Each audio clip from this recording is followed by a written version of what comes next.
الله الرحمن الرحيم. الحمد لله وحده والصلاة والسلام على من لا نبي بعده. تر ټولو د مخه د افغانستان اسلام پاله ولس ته سلامونه وړاندې کوم. السلام علیکم ورحمة الله وبرکاته.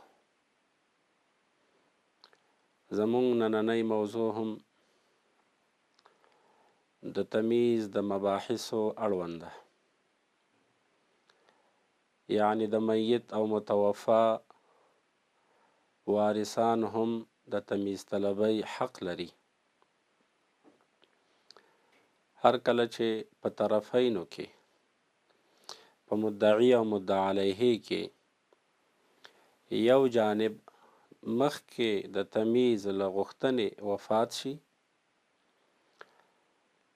نو تر څو پورې چې د محکمې فیصله د متوفا او وفات شوي شخص وارثانو ته نه وي ابلاغ شوی، او یا د دغه وفات شوي شخص د ماشومانو صغیرانو وصي ته په دې شرط چې د دغه وفات شوي متوفا په ورثو او وارثانو کې صغیران موجود وي، د هغوی وصي ته نه وي ابلاغ شوی، نو د دوی د تمیز غوښتنې حق محفوظ دی. حاصل یې دا دی چې که د یو چا دوسیه په مرافعه محکمه کې وي، تر جریان لاندې وي، خو لا تر اوسه د مرافعې محکمې فیصله نه وي کړې، فیصله یې نه وي صادره کړې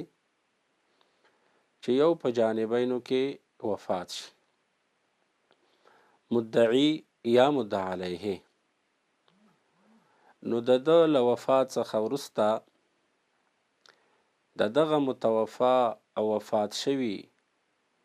شخص ورثه چې بالغان او کبیران وي، او یا د ده د صغیرانو وصي، خو په دې شرط چې په وارثانو کې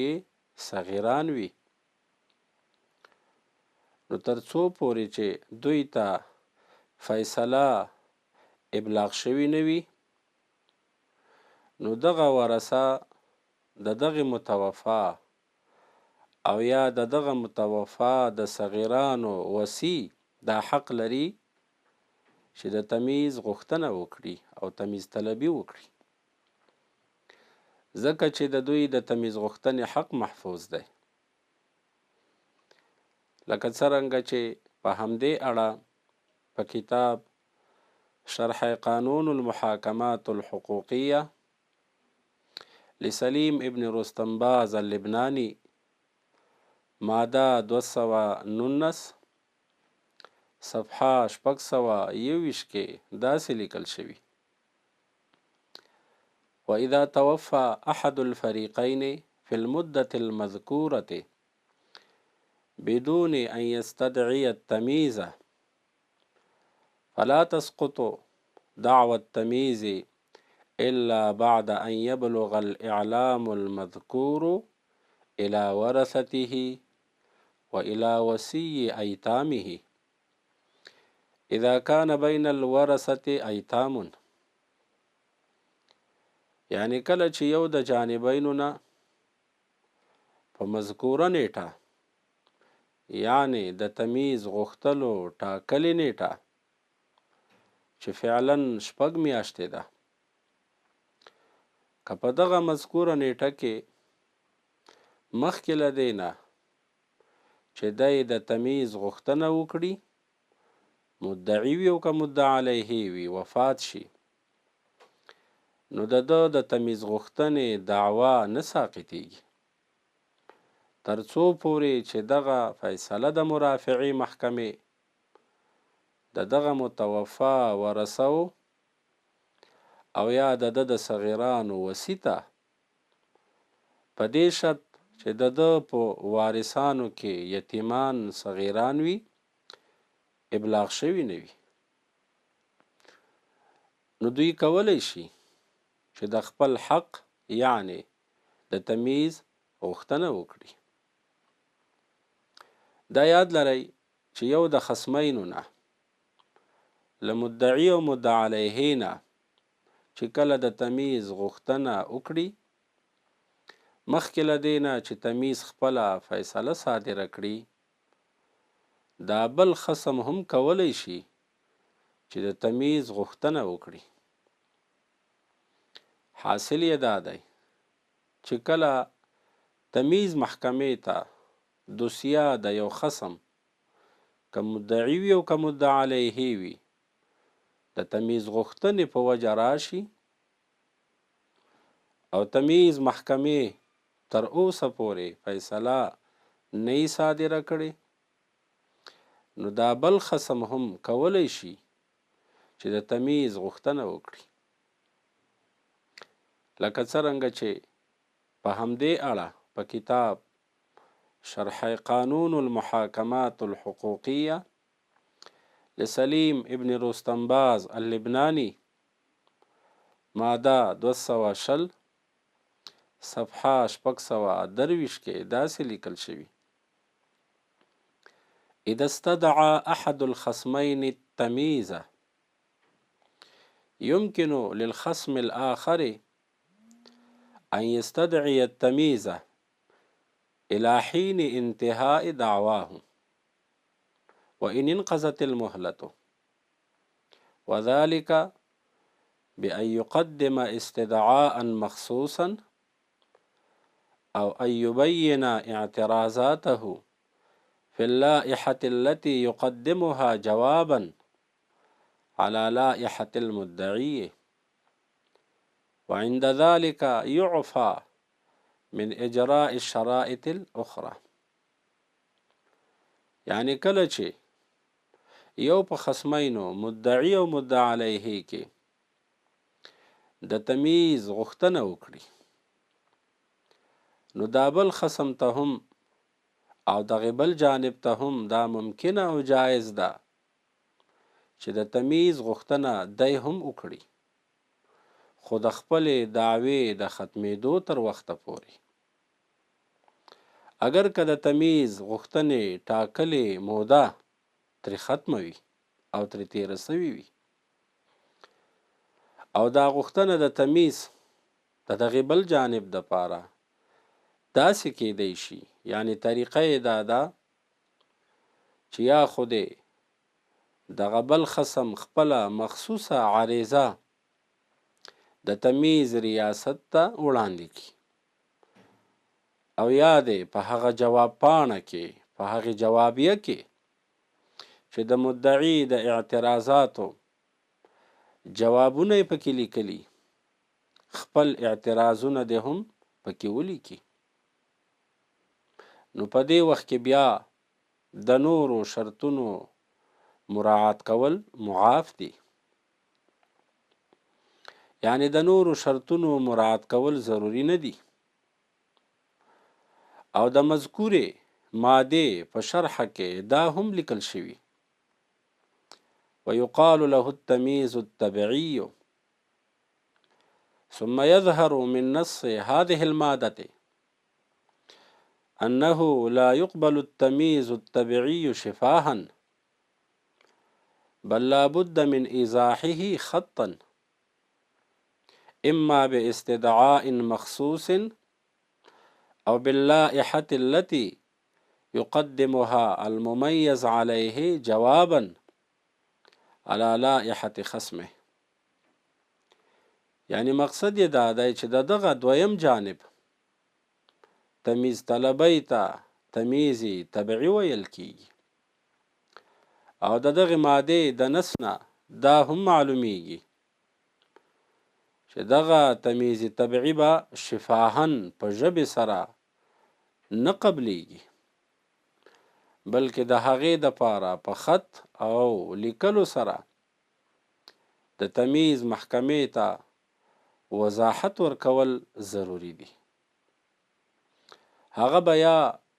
د مخصوصې عریضې په شکل سره وي او یا به د هغه جواب او جوابیه پاڼې په ذریعې سره وي. کومه جواب پاڼه چې دغه ممیز علیه د خپل خصم د اعتراض پاڼې په جواب کې وړاندې کوي. حاصل او مقصد یې دا دی چې کله دوسیه تمیز ته د یو جانب د تمیز غوښتنې په خاطر راشي، حالاً کې دا بل جانب د تمیز غوښتنه لا نه یې کړي، خو لا تر اوسه د تمیز محکمې فیصله نه یې تصویب کړي، نه وي صادره کړې، نو دا بل جانب ته هم دا حق شته چې د تمیز غوښتنه وکړي، اگر که د تمیز غوښتنې ټاکلې موده ختمه شوې وي. او د دغه بل جانب د تمیز غوښتنې طریقه دا ده چې یا خو دې تمیز محکمې ته د تمیز غوښتنې په هکله نوې عریضه وکړي، او یا دې د هغه بل جانب د اعتراضاتو د جواب په خاطر کومه جواب پاڼه چې دی تمیز محکمې ته وړاندې کوي، نو په دغه جواب پاڼه کې دی خپل اعتراضات هم ولیکي. او په دغه وخت کې یاد ساتئ د نورو شرطونو لحاظ ساتل د ده لپاره معاف دي. او دا یاد لرئ چې د دغه بل جانب تمیز غوښتنې ته تمیز طبیعي ویل کیږي، او د هغه اول جانب چې د تمیز طلبۍ په موده کې دننه تمیز طلبي کړې وه، د هغې تمیز غوښتنې ته تمیز اصلي ویل کیږي. په متخاصمینو کې د یو خصم یعنی په مدعي او مدعا علیه کې د تمیز غوښتنې د ټاکلې مودې د ختمېدو په خاطر د دعوې د جریان په منځ کې د بل جانب د تمیز غوښتنې په حق کې هیڅ کوم تاثیر نه لري. حاصل یې دا دی چې کله یو دعوه انتها ته نه یې رسېدلي او په خصمینو کې په مدعي او مدعا علیه کې د یو خصم د تمیز غوښتنې ټاکلې موده ختمه شي، نو دا ختمېدل د مودې د بل جانب په حق کې هیڅ کوم تاثیر نه لري. یعنی دا بل جانب اوس هم کولی شي چې د تمیز غوښتنه وکړي، اگر که هغه ټاکلې موده د تمیز غوښتنې ختمه وي. لکه څرنګه چې په همدې اړه په کتاب شرح قانون المحاکمات الحقوقیه لسلیم ابن رستنباز اللبنانی ماده 220 صفحه 623 کې داسې لیکل شوي: اذا استدعى احد الخصمين التمييز يمكن للخصم الآخر أن يستدعي التمييز إلى حين انتهاء دعواه وإن انقضت المهلة. یعنی کله چې یو په خصمینو کې په مدعي او مدعا علیه کې د تمیز غوښتنه وکړي، نو دا بل خصم ته ممکنه ده چې د تمیز غوښتنه وکړي د خپلې دعوې د ختمېدلو تر وخت پورې، اگر که هغه ټاکلې موده ختمه وي. ځکه چې د تمیز اساس هغه د خلکو د شکایاتو رفع کول او په اصلي محور سره عدلی امورو ته جریان ورکول دي. نو د تمیز پر ریاست باندې دا لازمه ده چې د اعتراض کوونکو د اعتراضاتو په غور او دقت سره کتنه وکړي. کوم اعتراضات چې بذات یا بالواسطه دوی ته وړاندې شوي وي، او د دغه اعتراضاتو قبلول یا رد کول او هغه دلایل او اسناد چې جانبینو مدعی یا مدعا علیه راوړي وي د تمیز ریاست باید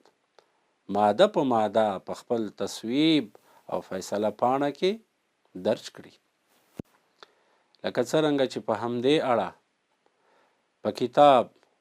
شرح قانون المحاکمات الحقوقیه سلیم ابن رستم باز اللبنانی ماده 251 صفحه 644 کې داسې لیکل شوي: يبين في إعلامات محكمة التمييز اسم الطرفين وشهرتهما وصنعتهما ومحل إقامتهما وحكم الإعلام المميز وخلاصات الاعتراضات والأدلة الموردة من الطرفين والأسباب الموجبة لنقض ذلك الحكم او التصديق عليه. یعنی د تمیز د محکمې په تصویب پاڼه کې به د طرفینو مدعی او مدعا علیه نومونه او د هغوی دواړو شهرتونه او د هغوی کسبونه او د هغوی د اوسېدلو ځایونه او د هغه تمیز غوښتل شوی مرافعی محکمې د فیصلې حکم او د اعتراضاتو خلاصه او د جانبینو له طرفه راوړل شوي دلایل او د دغه حکم د نقض واجبونکي اسباب او یا په هغه باندې تصدیق، دا ټول به تمیز محکمه په خپله تصویب پاڼه کې لیکي. یعنی د تمیز د محکمې کار هغه د خلکو د شکایاتو رفع کول او عدالت برپا کول، لذا په دوی باندې لازم دي چې ښه مکمل تحقیق به کوي، د طرفینو مکمل شهرت، د معترضینو اعتراضات، بیا د هغوی قبلول یا رد کول، همدارنګه د جانبینو کوم دلایل او اسناد چې وي هغه ماده په ماده لیکل، همدارنګه مخکې مرافعی محکمې کوم حکم چې کړی دی د هغې وضاحت او د هغې حکم د نقض اسباب، دا ټول به په خپله تصویب پاڼه کې د تمیز محکمه لیکي. دا د دوی مسؤلیت دی. وآخر دعوانا ان الحمد لله رب العالمين.